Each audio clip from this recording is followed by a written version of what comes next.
It's really about brands taking the story to the audience where the audience is. Because consumer expectations are that, hey, this is just what I do. And the onus is on you, brand, to find me and engage me and invite me and work with me.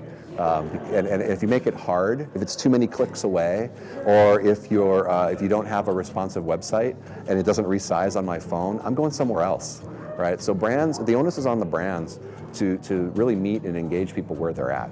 On whatever device they're at. And so the storytelling piece of that is one component. You need to have a story, but you also need to be thinking about your distribution, the mobility of that story across devices and platforms and experiences, and really the extensibility of the story and the level that people are going to be allowed to participate in telling the story with you. Moms are moms, and they're going to be moms forever. You're never going to run out of moms, right? So you're always going to be targeting moms, and moms are always going to be raising kids, and they're always going to be multitasking. And now you have women, working both in the home and outside the home. That's very commonplace. And so you're thinking about how do you create stories and experiences that engage moms in those shifting contexts? How do you create products and services that address those needs? So I think that's a really interesting, dynamic, evolving demographic, frankly.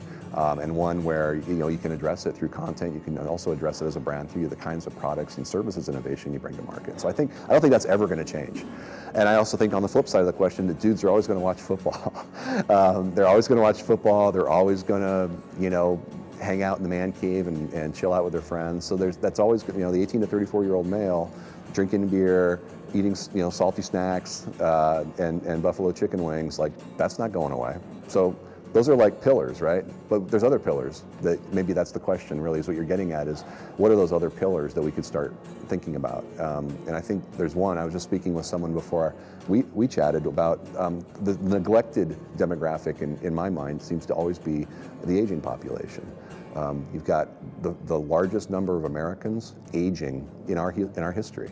And over the next 20 years, they are going to be the dominant force, economic force, in terms of disposable income and all of the other kinds of opportunities to market to them, whether it's through travel, hospitality, services, retirement services, healthcare, medical, all these opportunities to touch them. And that's just an area where I think we could spend more time and energy really thinking about how do we address conversation with that generation, with that demographic.